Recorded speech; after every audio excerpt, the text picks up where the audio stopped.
శ్రీకాకుళం పట్టణంలో డయేరియా బాధితులకు అండగా వైఎస్సార్సీపీ నేతలు ప్రజలకు మంచి త్రాగునీటి సరఫరా కూడా ఇవ్వలేని కూటమి ప్రభుత్వం డయేరియాతో మృతి చెందిన కుటుంబాల్ని పరామర్శించిన మాజీ మంత్రులు. ఏంటో అన్నది మీకు నేను తద్వారా మీకు అర్థమైపోతుంది. ఎక్కడైనా ప్రపంచంలో అన్నిటికంటే ప్రభుత్వాలు ప్రాథమికమైన బాధ్యత ప్రజారోగ్యం మీద ఉంటుంది. కానీ ఈనాడు ఇక్కడ ఉన్నటువంటి తెలుగుదేశం పార్టీ ప్రభుత్వం ప్రజారోగ్యం అనేది అత్యంత ప్రాధాన్యత లేనటువంటి అంశం. ఈవేళ ఇక్కడ ఇన్సిడెంట్ జరిగిందని కాదు, ఇంకొక ఇన్సిడెంట్ అక్కడ రాజమండ్రిలో జరిగింది. నిన్నే డాక్టర్ అప్పలరాజు గారు ఆ ప్రాంతానికి వెళ్ళొచ్చారు. డిసెంబర్లో ఇదే పట్టణంలో బలగ ప్రాంతంలో జరిగింది. జరిగితే ఆ ప్రాంతంలో ఏం చేస్తారంటే వీళ్ళు, మీరు ఎక్కడ పోతే అక్కడ పొండి. ఈవేళ కూడా ఇదే ప్రాంతంలో 100 మంది సుమారుగా డయేరియా ఎఫెక్టెడ్ పేషెంట్స్ ఉంటే ఎక్కడెక్కడ ప్రైవేట్ హాస్పిటల్లో అక్కడక్కడ చేర్పించారు. ఎవడి బాధలు ఆడు పడ్డమే. కానీ ఆడి డోరుకు మాత్రం మంచి ప్రభుత్వం అని ఒక స్టిక్కర్ అంటించడానికి మాత్రం ఎవరైనా పంపిస్తారు. ఇవాళ 3-4 చనిపోతే వాళ్ళ ఆలోచన ఏంటంటే, ఒక్కడు చనిపోయాడు, మిగతా వాళ్ళందరూ వేరే కారణాల వల్ల చనిపోయారని చెప్తూ ఉన్నారు ప్రభుత్వం సైడ్ నుంచి. కానీ ఆ ఇంట్లో చనిపోయినటువంటి భార్యని అడిగితే చెప్తుంది, గడిచిన 3 రోజులుగా వాంతులు విరోచనాలతో గడప దాటితేనే చనిపోయినాడనేటువంటి మాట చెప్తుంటే, మరి మన ప్రభుత్వ యంత్రాంగానికి మీరు ఏం ఆదేశాలు ఇచ్చారో పోస్ట్ మార్టం ఇంక చేస్తారట. 100 మంది డయేరియాలో ఈ ప్రాంతంలో హాస్పిటల్లో ఉంటే చనిపోయిన 4 కేసులు ఇప్పటిదాకా రిపోర్ట్ అయితే, వాళ్ళ ఇంటంతా వీధులన్నీ ఊరంతా విరోచనాలతో వాంతులతో చనిపోయాడు అంటుంటే, పోస్ట్ మార్టం రిపోర్ట్ మీరు ఏం చెప్తే అది రాస్తారు డాక్టర్. ఏం పోస్ట్ మార్టం రిపోర్ట్ వస్తుందో మాకు కూడా తెలుసు. ఎంత దిగజారిపోయిందో ప్రభుత్వం చూడండి.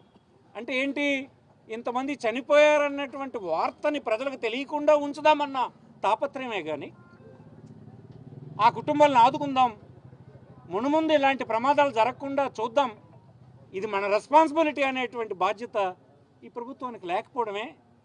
ఇవాళ మీరు ప్రత్యక్ష సాక్ష్యాలు, మీరు అన్ని కెమెరాలు అక్కడే వాళ్ళ అభిప్రాయాలను విన్నారు. ఈ ప్రభుత్వం పూర్తిగా బాధ్యత లేకుండా వ్యవహరిస్తుంది. ఎంతసేపు రాజధాని అనే పేరుతో డబ్బంతా అక్కడ పెట్టి మిగతా రాష్ట్రాన్నంతా నిర్లక్ష్యం చేసే పని చేస్తూ అన్ని రంగాల్ని వదిలేసి, మీరు నమ్మరు, గవర్నమెంట్ హాస్పిటల్, పెద్ద హాస్పిటల్కి శ్రీకాకుళం పోతే మందు పిల్లలేదు. ఛానల్స్తో ప్రజలు తప్పుతో పట్టించి, మరి ఎన్నికలు అయిపోయిన మరో రోజు నుంచి కూడా ప్రజలపై, కార్యకర్తలపై, నాయకులపై దాడులు, మరి అనేకంగా రెడ్ బుక్ రాజ్యాంగం అని చెప్పి ఇవాళ చేస్తున్న వైనం అత్యంత దారుణం, హేయనీయమైనటువంటి పని. ఇది ప్రజలందరూ గమనించాలనుకుంటే అది పొరపాటు. ఇవన్నీ ప్రజల దృష్టిలో ఉన్నాయి. ఏది ప్రయారిటీ అన్నది మీరు చేయలేదు. మరి మీరు ఎంత మభ్యపెట్టినా ప్రజలందరూ తిరుగుబాటు అన్నది ఇప్పటికే స్టార్ట్ అయింది. మీరు ప్రభుత్వం ఉంది, ఏ స్కీమ్స్కి ఎవరో కట్ చేస్తారేమో భయంతో అలాగా గుమ్మనంగా ఉన్నారో తప్ప వారు మీ పట్ల సానుకూలంగా లేరన్న విషయం మీకు చెప్తున్నాను. ఈవేళ డయేరియాతో ఈ ప్రాంతం అంతా విలువలాడుతుంటే ఇప్పుడు మరి ప్రజారోగ్యం సంబంధించినటువంటి వ్యవస్థలన్నీ ఈవేళ వచ్చి కనిపిస్తున్నాయి ఇక్కడ. మరి గతంలో ఈ శ్రద్ధ ఏమైంది మీకు? ప్రభుత్వం వచ్చి సుమారు 2 సంవత్సరాలు అవుతుంది. కనీసమైనటువంటి బాధ్యత లేకుండా గతంలో మున్సిపాలిటీలో ఏనాడు ఇటువంటి కార్యక్రమాలు జరగలేదు, ఇటువంటి ఇబ్బందులు జరగలేదు. ఈవేళ మరి ప్రైవేట్ హాస్పిటల్ అంటే పరిగెడుతున్నారు ఈ ప్రాంతాల్లో ఉన్న అనారోగ్యంతో బాధపడుతున్నటువంటి ప్రజలు. ఇవన్నీ కూడా మరి గమనించి మీరు ఎప్పటికైనా సరైన చర్యలు తీసుకొని, ప్రజల ఆరోగ్యం అత్యంత ప్రయారిటీ, దాన్ని మీరు ప్రయారిటీ అంశంగా తీసుకొని సరైన ఇన్స్ట్రక్షన్స్ ఇచ్చి ఆరోగ్యం పట్ల జాగ్రత్త వహించకపోతే ప్రజల నుంచి మీరు ఎదుర్కొనే అనేకమైనటువంటి ఇబ్బందులు మీకు త్వరలోనే వస్తాయని తెలియజేస్తూ, ఈవేళ ఈ డయేరియాలో చనిపోయినటువంటి వారికి, బాధితులకి సరైనటువంటి న్యాయం చేయాలని ప్రభుత్వాన్ని మేము డిమాండ్ చేస్తున్నాం.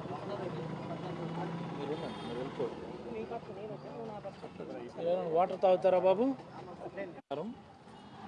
నేడు శ్రీకాకుళం జిల్లా శ్రీకాకుళం కార్పొరేషన్ పరిధిలో జరిగినటువంటి కేవలం ప్రభుత్వ నిర్లక్ష్యం వల్ల జరిగినటువంటి ఒక సంఘటన. డయేరియల్ డిసీజెస్ వచ్చి 4 చనిపోవడం, ప్రభుత్వ నిర్లక్ష్యం కొట్టొచ్చినట్టు కనపడ్డం. మరి ఈ సందర్భంగా వైఎస్ఆర్ కాంగ్రెస్ పార్టీ అధ్యక్షులు మాజీ ముఖ్యమంత్రి వర్యులు శ్రీ వైఎస్ జగన్మోహన్ రెడ్డి గారి ఆదేశాల మేరకు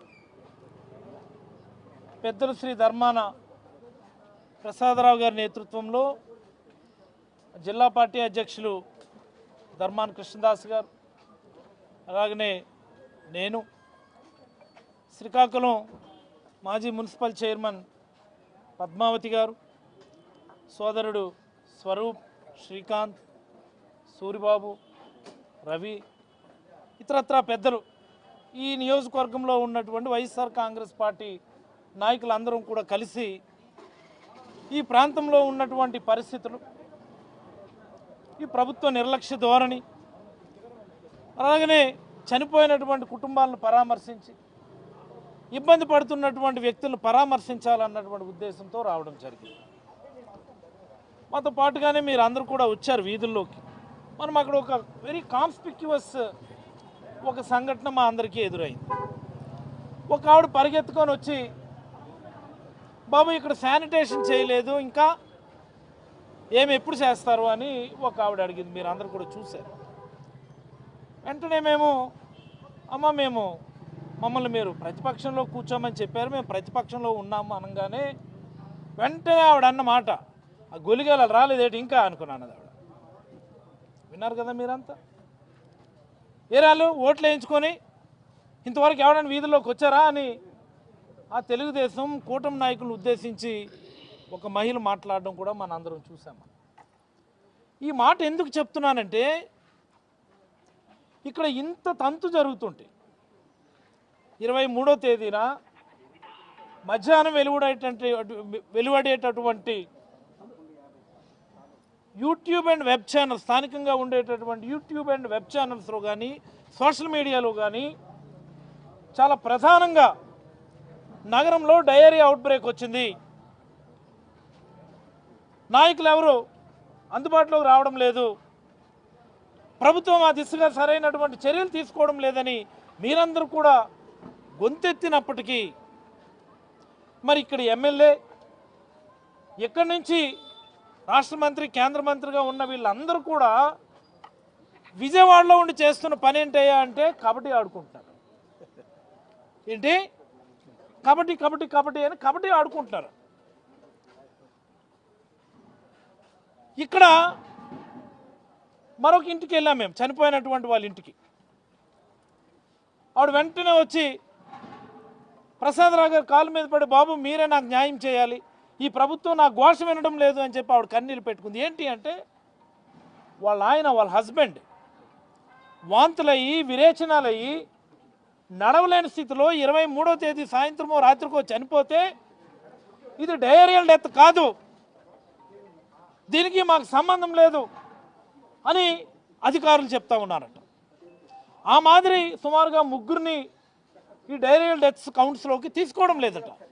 ఎందుకయ్యా అని అడిగితే ఏమంటారు, వాళ్ళకి లివర్ జబ్బు ఉన్నది, వాళ్ళకి గుండె జబ్బు ఉన్నది. అంటే లివర్ జబ్బు ఉన్న వాళ్ళకి, గుండె జబ్బులు ఉన్న వాళ్ళకి డయేరియాలు రావా? డయేరియా రాకూడదా? I'm just asking as a doctor, having a coronary disease, having a hepatic disease, is it an immunity for diarrhea? ఏ పుస్తకాల్లో ఉంది అది? ప్రీ ఎగ్జిస్టింగ్ ఇల్నెస్ ఉంటే, అంటే ముందుగానే వేరే జబ్బులు ఉంటే, ఈ సివియర్ డయేరియాస్లో మోర్టాలిటీ ఎక్కువ ఉంటుంది, కాంప్లికేషన్స్ ఎక్కువ అవుతాయి. దాన్ని గమనించాలి తప్ప గుండె జబ్బు ఉంది కాబట్టి, లివర్ జబ్బు ఉంది కాబట్టి విరేచనాలైనా మేము లెక్కలోకి తీసుకో, మేము ఎక్స్గ్రేషన్. ఏమిటి ప్రభుత్వం? ఎవరు దీనికి రెస్పాన్సిబుల్? మరి కొంత ముందుకెళ్ళాం,